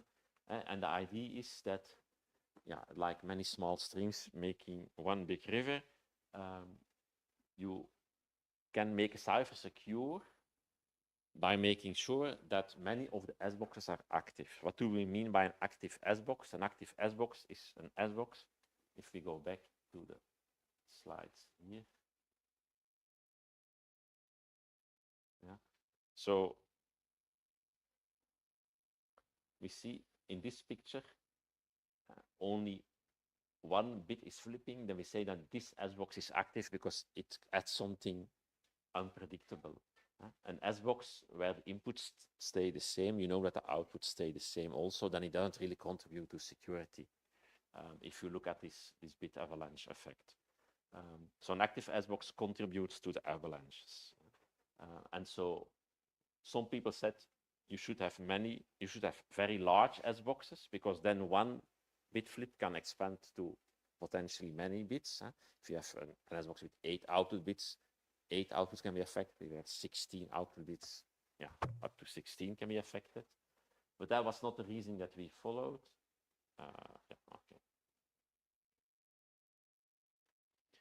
We said it's in fact important to ensure that it cannot happen that only one S-box sees this bit flip, that only one S-box is active. You have to make sure that over the cipher, if you change one bit, many bits flip. And how can you do that? You can do that by choosing a good linear layer, by putting specific criteria there, making sure that many S-boxes are active. And how did we do that? I think that's one of the points that attracted many people is we use that with technique based on error codes. And how did it go? I show here 2 rounds of a cipher. Yeah? And so we want to, let's say we want to prove that if you add up the number of active S-boxes in the first and the second round, that's your criterion. You want to maximize the minimal number of these boxes. So that means you have, for example, the case that in the first round there is only one S-box active. Then your mixing transformation should ensure that in the second round many of these S boxes get a bit flip at their input, become active. But that's just one of the cases. You can also look at the case that in the first round there are many active ones, let's say 3 or so. Then you want to avoid that at the output here only 1 is active. Yeah? And how can you do that? Well, we said we will consider this input and this output as 2 parts of the code word in an error correcting code. Yeah? We'll say let the inputs be the data symbols of a code word and let these outputs here be the check symbols. And so the mixing transformation, which has to be linear in our case, we say, is actually just the transformation that computes from the data symbols the check symbols. Yeah? If you make that loop, then the criterion that says I want to have a high minimum number of active S boxes translates to I want the code with a high minimal distance. So you want an error correcting code with a high distance, because if it has a high distance, it means that if a few data symbols change, then many check symbols change. Yeah? And if only few check symbols change, then many data symbols will have changed. Yeah? And designing codes with a high minimum distance, that's known in coding theory, how you can do that. And you have the best codes in that respect are called the maximum distance codes, maximum distance separable codes, or MDS codes.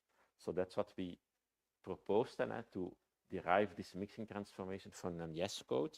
And then you have a proof on the number of active S boxes in 2 rounds just from the property of the code.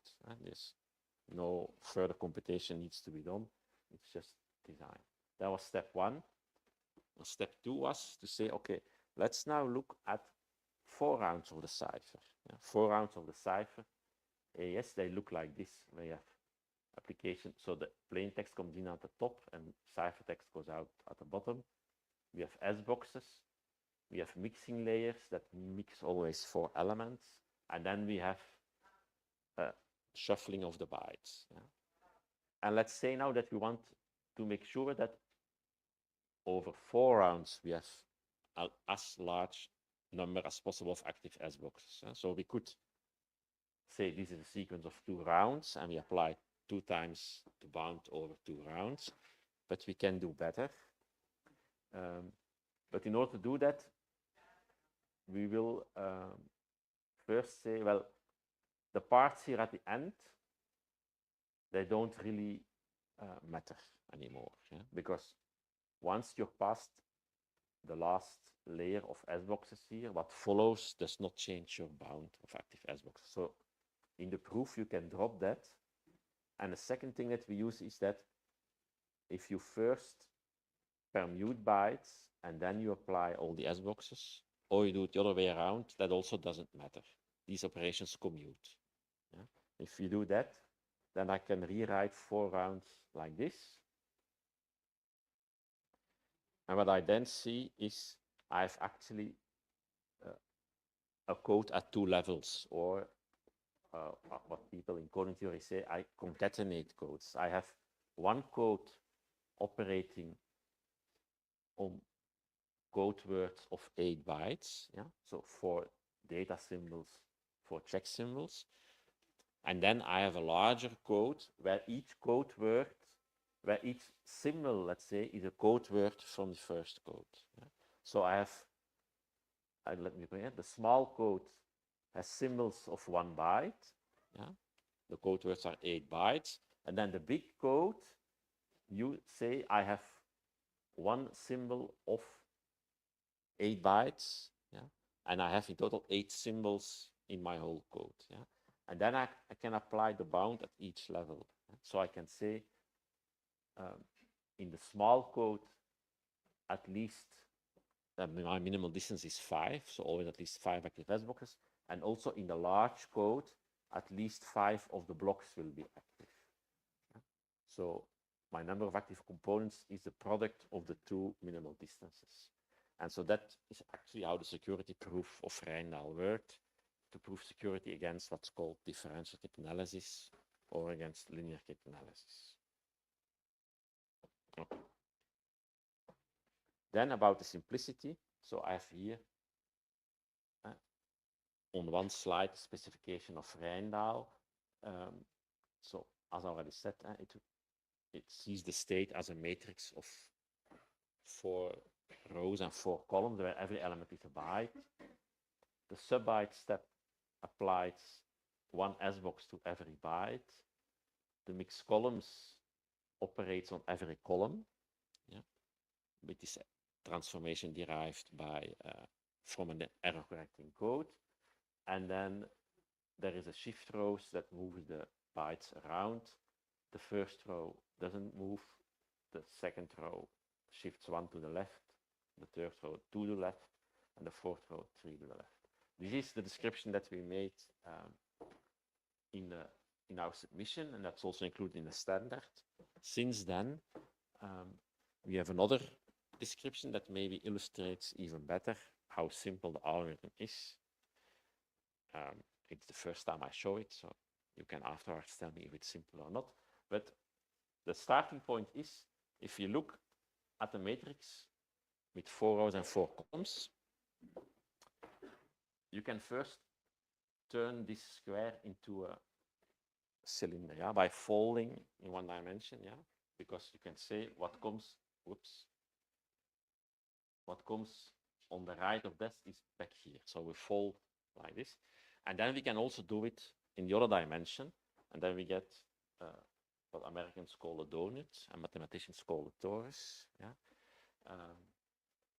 I spent an afternoon making these pictures with AI, and I couldn't tell it to have also only 16 squares here and there. So imagine that this cylinder and this torus also have only 16 squares, but the point is, if we look now at the state as a torus, because in a torus there is actually no real distinction between, all the 16 squares in there look the same. So on the next slide, I pick a single one, and we will look at what happens during 1 round with this square, how it's updated. And if I can again describe the 3 relevant operations, and I can say, well, what the sub-bytes does is just, it applies the S-box to the center. Well, it applies it to everyone, but if I only look at what happens to the yellow one, well, the S-box is applied. If I look at the shift rows operation, well, the yellow one stays still, and the row on the top moves to the left, and the row at the bottom moves to the right. That's all that happens. And it doesn't matter, now I'm explaining it, it's the other way around. Okay. But if you go here, if we take any byte here, you see what happens on the top is, so the 1, 2, this byte here has moved to that. So it's above A12. We see the one that was on the left and shifted. So everything shifts to the right on top and to the left at the bottom. So exactly the opposite of what is shown here. Imagine that the arrows are in the other direction. So, but for every byte it's the same. And for mixed columns, it's also one formula. It says take this element, multiply by 2, add 3 times the element on top, add the element at the bottom, and add the element at the other part of the circle. And it's always the same formula for each of the 16 bytes. So the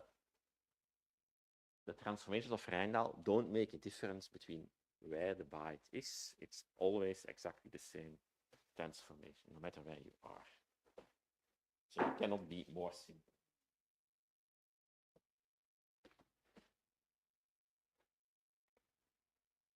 Then the main weak point, or let's say,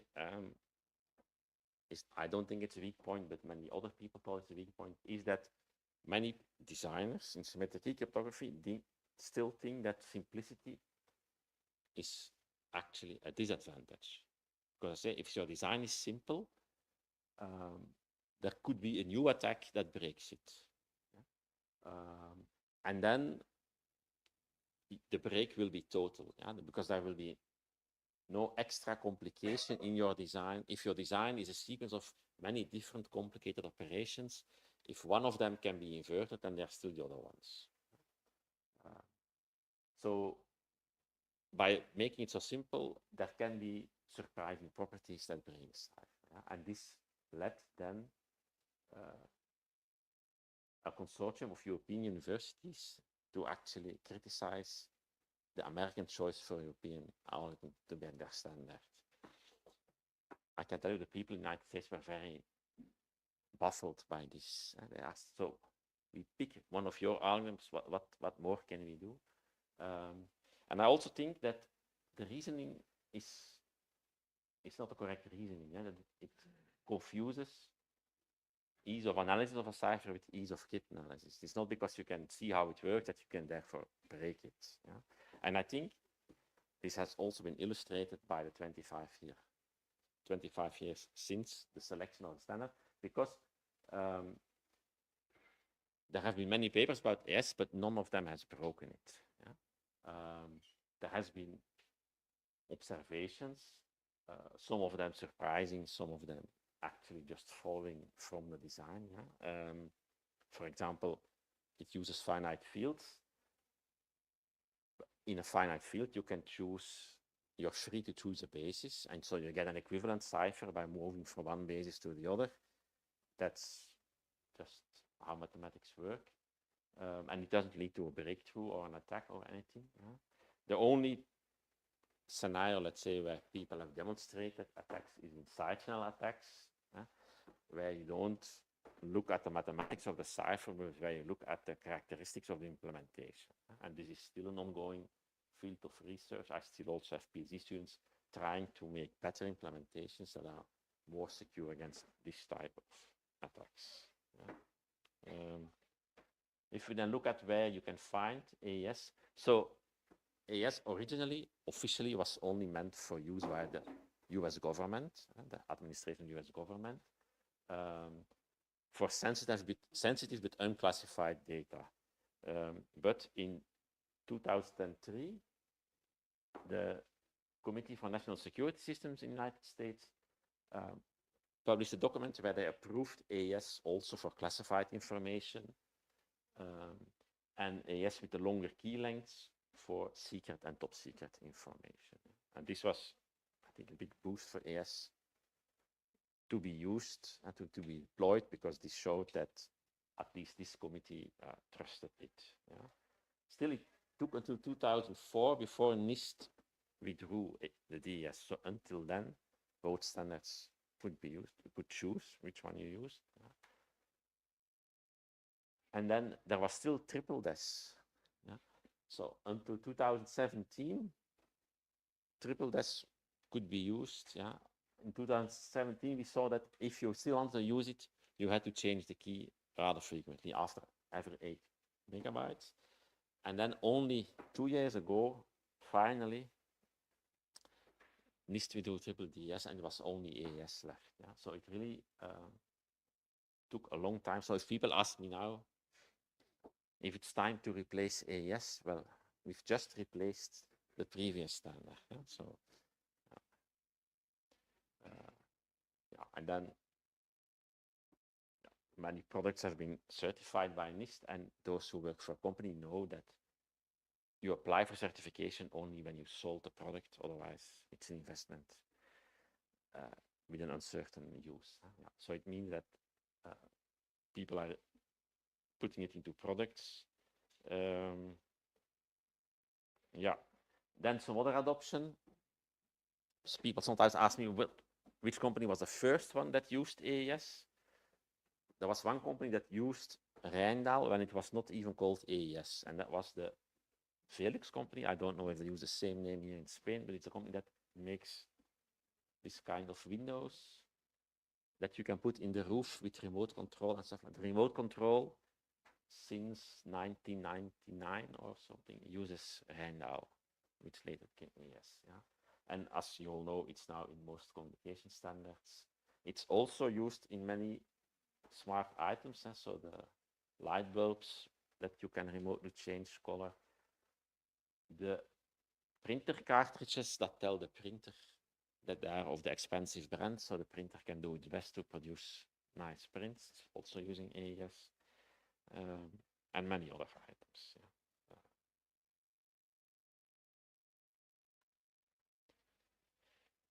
Besides the adoption of really the algorithm itself,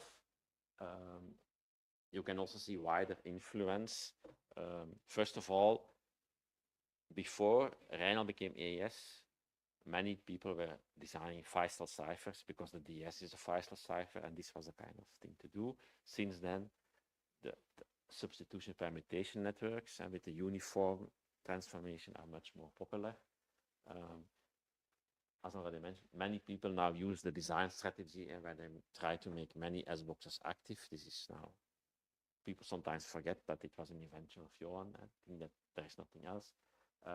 And also, since many CPUs now include special instructions to accelerate AES, people who want to make fast ciphers or fast hash functions or fast MAC algorithms are tempted to use this instruction. Yeah? So they include a part of AES basically in their design because it runs fast in many CPUs. RENIC is one of the submissions that also supported the extra block length initially demanded by NIST, but then the requirement was dropped. But now, recently, NIST has revived this idea, and they want now to standardize RENIC 256, so with a long block length, to use it in new applications, yeah? Like proofs of knowledge and things like that, where a larger block length would be helpful. I think it's again an example that shows that NIST back in the 90s was actually thinking quite ahead, and on this case, they dropped the requirement, but it shows now that it's useful. Okay, this is more or less the history. Now I would like to say few more things about recent work that me and my students are working on. And yeah, you could say in some sense, the starting point is the observation that simplicity helps analysis. Yeah? And I want to briefly illustrate that the description of the DES actually maybe deliberately even complicates analysis, yeah? Because this is always the picture shown in a standard. Yeah? But if you reason about it, that you could make many different descriptions of the same algorithm that look less complicated. What do I mean? Is in fact the order in which the bits come out here of the S box doesn't really matter. You can if you swap you can apply a change here and apply also the same change there and get the same algorithm, and that would already lead to a more regular structure, because now we see that we have here two S boxes where the first bit goes two steps to the top, and for the others it's not the first bit but it's the third or the fourth bit. But actually you can create more regularity if you just rearrange these bits. Same at the input, you can also swap order of the middle two bits or of these two bits or of these two bits, and if you start playing with that, you find descriptions that have a lot more regularity than in the original standard. Yeah? And what I want to say is that when we do cryptanalysis, we should try to work with a description that makes a bit abstraction of this, yeah? That tries to find a mathematical description that doesn't go too deep into the details, that if these details don't matter actually. Yeah? We often do that, I think, in mathematics, is to just abstract a bit the problem and say, how in general can we look at it, and then we only at the final step we concretize. What do I mean by that concretely for cryptanalysis, that I will try now to explain. So Tim Bijnen, my former PhD student, we came up with what's called the geometric approach to cryptanalysis. And the idea is, what we want to analyze is basically functions that go from n bit strings to n bit strings. Yeah? So let's denote these functions with big F, and let's use small f to denote functions from bit strings to the real numbers. Yeah? We will need this to describe that later. Yeah? If we look at such a function, we can actually also see it as a vector. That's not so strange, I think. People do that also in Boolean function theory, where you just put all the output of the function under one. Only you say this vector represents a function. Yeah? If we work with such vectors, then we can also define a linear operator in this way. We say we define for every delta vector, and the vector delta is 1 is 0 everywhere except only in one place, in place A. Yeah? And we say such a vector is mapped to the vector that is also 0 in all places except in one place, f of A. Yeah?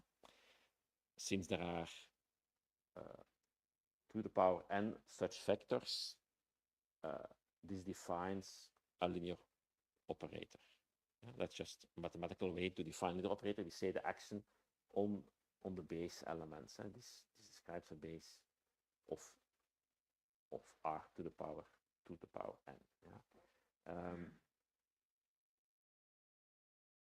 For now, just maybe curiosity, we can see that if we define such an operator for a sequence of two functions, it's actually just the sequence of the operator of each of the two functions. Yeah? You can, it's maybe fast if I show it on a slide, but I see some people knowing. Yeah? Okay, what will we do with that? Well, first of all, we'll define a transition matrix. The transition matrix is just the matrix representation of this linear operator. Yeah? So this linear operator, we have defined it for all the basis elements. So we can say the matrix is what you get then. And then we can, for any function that we represent in this basis, say the output of this linear operator is multiplied by this transition matrix. For now, it's a bit abstract why you would want to do that, what even it means to have such a function, but we can do it. Yeah? I mean, we defined here vectors. These vectors have a clear meaning. They are related to this function that we want to analyze later. And for now, just allow me to expand there, and I'll return later to something useful. Yeah. So we call this the transition matrix, and we have again the important property that if we look at the transition matrix of a sequence of functions, it's just the matrix product of the two transition matrices. Yeah. I will later apply this to block ciphers. Okay. Yeah, already now actually, sorry. If we now say a block cipher, abstractly speaking, is just a sequence of different operations. Yeah? Every F1, F2, F3 could be a round or could be actually a part of a round if you want. Yeah? You just say, well, in theory, it's very easy to compute a transition matrix of the block cipher. You only have to multiply these transition matrices of the rounds. Of course, if you want to do that really in practice, these matrices are large, because the number of rows and the number of columns is 2 to the power block size. So you will never fully put that in the memory of your computer, but you can work with it in formulas. That's the purpose of it. Okay. If we now look at linear cryptanalysis, works with approximations. An approximation has a certain bias. What do we mean by a bias is that for all possible inputs, all n-bit strings, you look at, so the first mask, we call it, the first vector transpose x. So this gives you a bit. And on the right-hand side, we have f of x, and then v transpose multiplied by this. That also gives us a bit. And we look at how often this bit equals that bit. we multiply by 2 to the power minus n, and we subtract 1/2. So that means that if the relation is always true, that is for a linear function, then we have bias plus 1/2. If the relation is never true, we have bias minus 1/2. If the relation is true half of the times, then we basically know nothing, because half of the times it's correct and half of the times it's wrong. And it's only a 1-bit thing, so that means we don't know anything. And then we have bias 0. So this is what's used in linear analysis by people all over the world. What we now say is, because now I want to work back to my transition matrices, is another way to compute this bias is to define this sum. So where we don't write it out like this, where we look at this sum, where we have minus 1 to the power utx and minus 1 to the power v transpose f of x.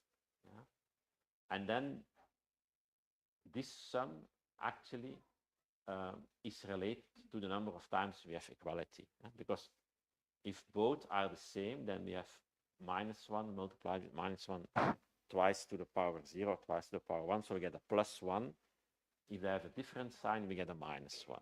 So there is a relation between this sum and this number here, and the relation is worked out here. In fact, if you compute this sum, you get twice the bias there. Yeah? So this is used in linear analysis. We could also use this, knowing that we just get twice this value. Okay, now I'm going back to my transition matrices. It turns out that if you look at the function minus 1 to the power u transpose x, and you let u vary over all possible n-bit values, you get, again, a set of functions that also can be used as a basis for this space. So we first had a delta basis, where vectors have all zeros except for 1, 1, and we looked at all the possible delta vectors was a basis. Now we say I take a different basis where the elements are plus 1 or minus 1, depending on this formula here. That's also a basis. And I can compute the coordinates of any function to those bases using the standard mathematical formula to compute coordinates of a function to a basis. So this is just the basic formula for projection. So for the coordinates of any Boolean function in this basis, at position u is computed by this formula, which is given by this sum, and this might ring a bell that it is related to this formula here. Okay. Since and there is a general rule that says that if you have coordinates with respect to one basis, you can transform it to coordinates to another basis. There exists a matrix P that does this. Okay. If we now go back to the formula that we had with the transition matrix, relating for some f to f prime, how you go from the delta coordinates of an input to delta coordinates of an output. If we now do the change of basis operation on this formula, so I have to replace the delta coordinates by p times the high coordinates. I can rework it to that. And what I get then, here, these coordinates, here and there, are exactly the values that we need for linear analysis. And we get what Johan Dahmen called the correlation matrix. But the correlation matrix is, in fact, nothing else than the transition matrix in different coordinates. So I can describe linear analysis by just looking at a simple concept as a transition matrix and then doing change of coordinates. And why would I want to do that? Well, okay, yeah. If you work out the formulas, you can see that the entries in this matrix are the biases that we wanted to know. Why do I want to know it? Because now I go back to my block cipher that is a sequence of transformations. And since the correlation matrix is just a transition matrix with respect to different coordinates, the same relation holds that the correlation matrix of a block cipher is a product of correlation matrices of the individual rounds. Yeah? Okay. So that means that the correlation of a single approximation over the block cipher, so the entry at this row and this column in the correlation matrix of a block cipher, I can compute it by working out this matrix product. And if I then use the default rules for working out the matrix product, I get something like this. You define internal variables and you sum over all the, it's just a standard formula for matrix product. Yeah. And why is this now interesting? Because, well, we sum here over something that people do in linear analysis call trails or linear trails. Yeah. And we get what people call the piling up lemma. And what you see then, what they do is they just approximate this sum by a single term. That's actually what the piling up lemma says, that you can approximate this value here by just taking a single value for all these u's and computing the product here. And in the piling up lemma, this is motivated by making assumptions about independence of rounds and uniformly selected round keys and all kinds of vaguely statistical arguments that we don't need here at all. What we get here is just, well, the correct formula is compute a full matrix product.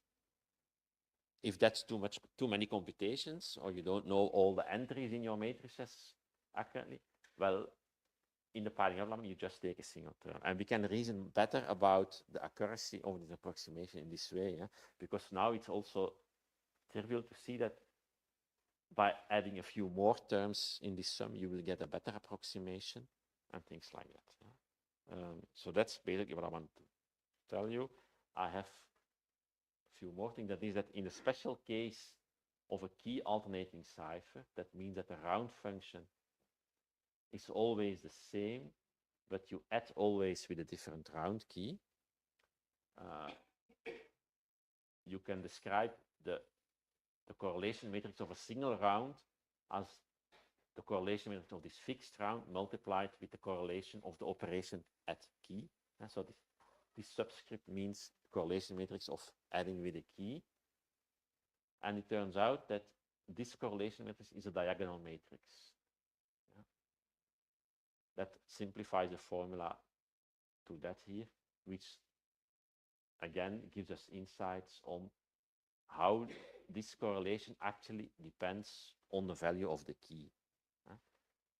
This product here does not depend on the key, it's always the same, but if you look at different terms here, you have to add or to subtract them depending on the value of the key here.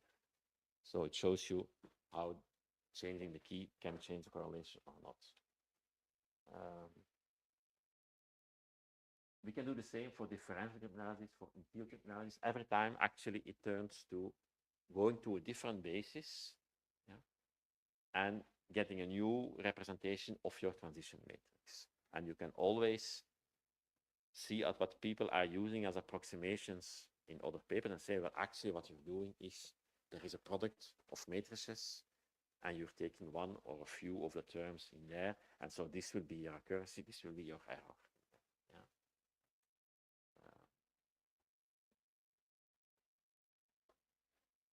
Yeah. And this is maybe, I wanted to show this here. I did not have the time to derive it, but you can do the same for differential cryptanalysis. Then instead of correlation matrix, we had to think of a new name. We called it the quasi-differential transition matrix. We compute the elements like this. So you see, you define with A and B an input and output difference. You sum over all the x's, what people in differential analysis call the right pairs, so that where for a given input difference you get a given output difference, and here a formula that looks very much the same as for linear set analysis. So you basically mix the two a bit, and you get the following formula for the probability of a trail.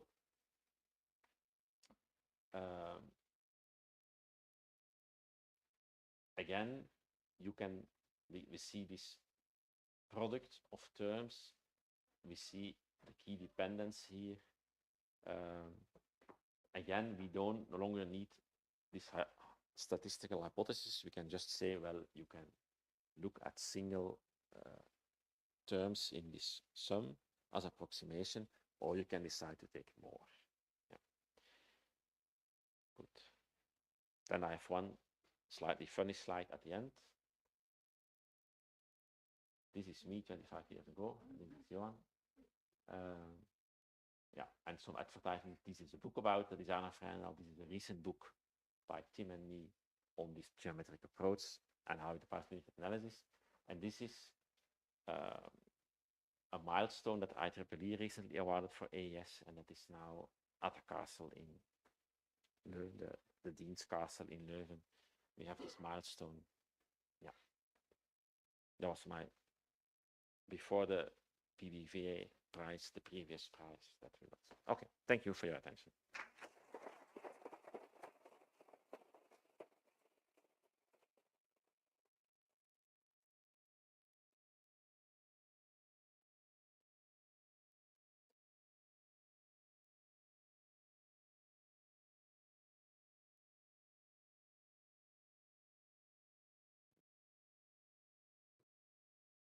Hey, thanks for the talk.